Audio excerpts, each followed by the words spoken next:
Good evening. Welcome to the International Great Black Read Aloud Day. It is day 24. It is Paranormal Lit Day. And so we have a selection for you today. And my name is LD, and I am here at the Great Black Read Aloud Day 2022. Day 24, we have been reading all month, and it's a little late this evening, but we have our reasons.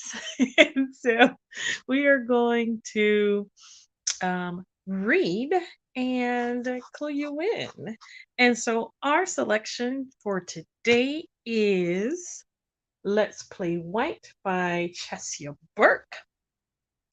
And we're going to read a selection from this compilation.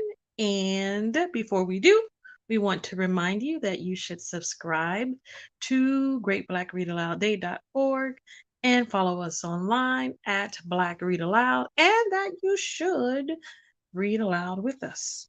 Okay, so again, our selection for today is Let's Play White. Let's Play White by Chesy Burke. And it is day 24, Paranormal.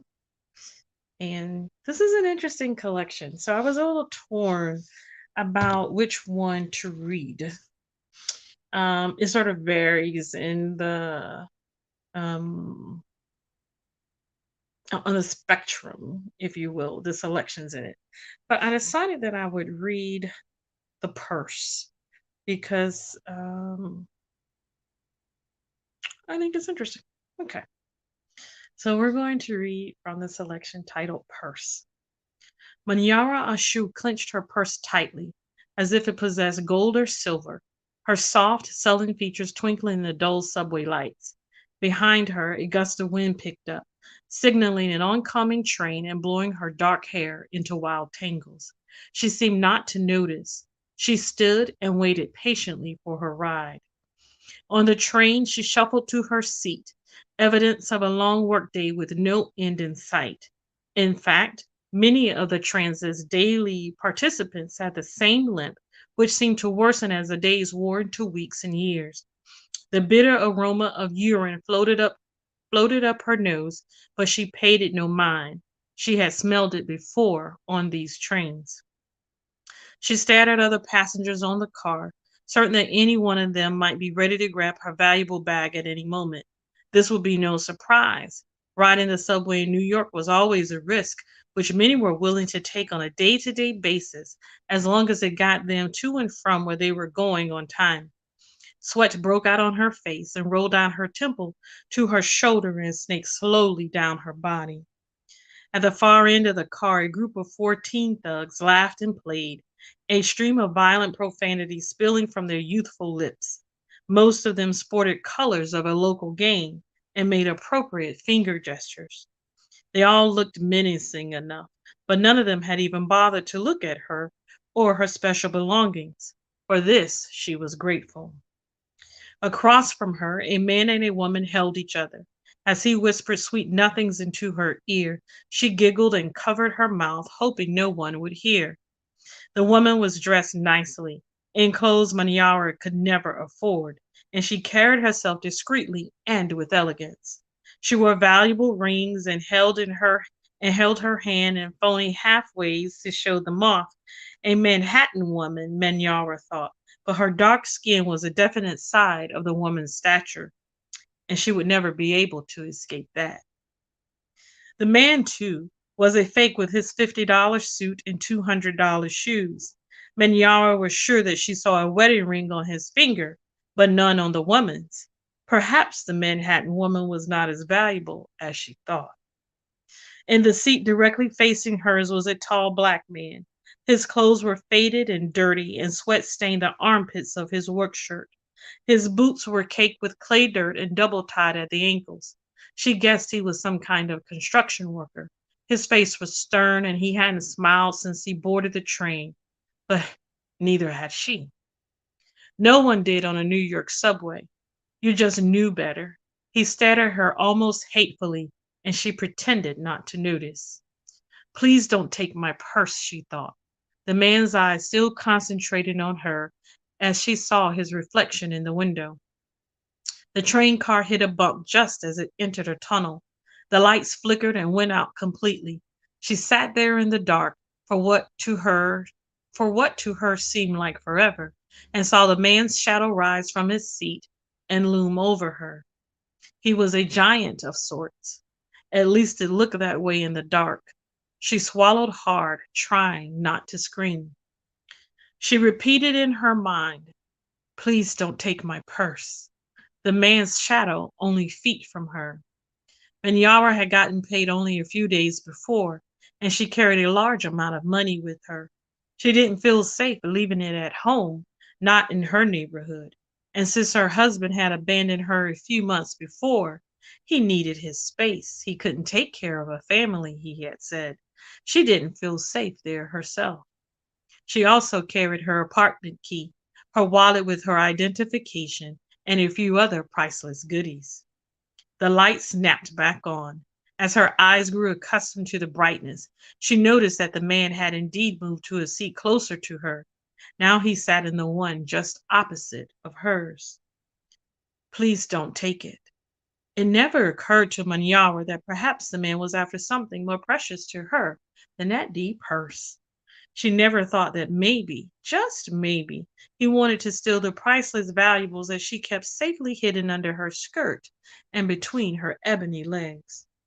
The one thing her husband had always called his special place. It never occurred to her that this big construction builder might have wanted something more important. But at that moment, there was nothing more important to her in the whole world than that bag. Her life was in there. Her money, wallet, and her cherished private things. The purse weighed heavy on her shoulder, and she held it with all the strength she had in her.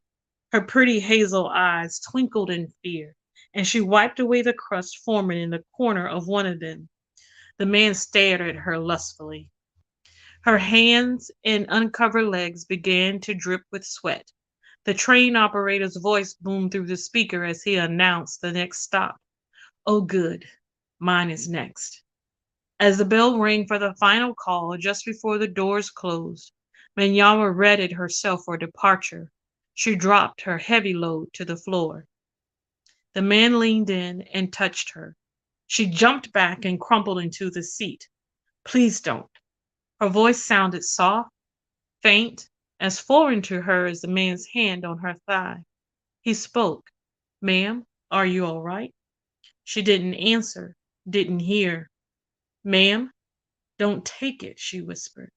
"Are you okay? You're bleeding." Manyara lay there repeating over and over again in her head, "Please don't take my purse." She so desperately wanted to hang onto her precious secret. Droplets of dark red blood, flowed from a hidden wound under her dress. "You're bleeding. Is there anything I can do?" the man asked again. She continued to lie there, the pain in her heart evident on her face. By now, the few other passengers that were still on the train had joined the black man. The blood flow had increased, and a tiny puddle lay between her legs. "Ma'am, can you hear me?" "Nothing." "What can I do? Are you hurt?" From behind the Manhattan woman picked up Manyara's purse and opened it. She screamed. "Just don't take it," Manyara pleaded. Inside the purse, a tiny bloody baby lay curled tightly, almost hugging itself, among discarded papers and bits and pieces of Manyara's unimportant personal effects, staring at the world through dead eyes. But none so eerie as Manyara's as she lay there, tears tumbling down her soft, dark face. "It's all I've got in the world." And that is our selection for day 24. The purse is called Purse. Not the purse, it's called Purse, from a collection of short stories by Chesya Burke titled Let's Play White. And I would tell you that it is quite the collection. So it's obviously the things that we put here, we say you should add to your library. So, um, this is a very interesting collection, and so I think you would find it very interesting. The spectrum that it covers, and so we have concluded day 24 of the International Great Black Read Aloud Day 2022.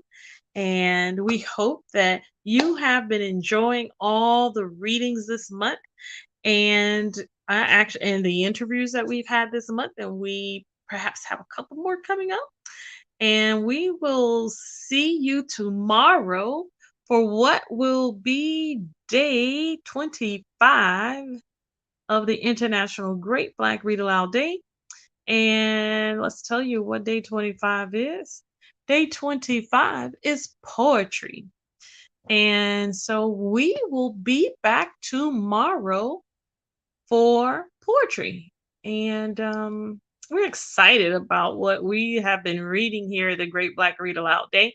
And we hope that you are excited as well because we endeavor to provide different types of literature all through, all across um, the spectrum of literature and the categories that are in literature. And so we hope you have been enjoying the stories that we have been sharing this month, which is Black History Month in the US. But we have been covering literature from all around the world.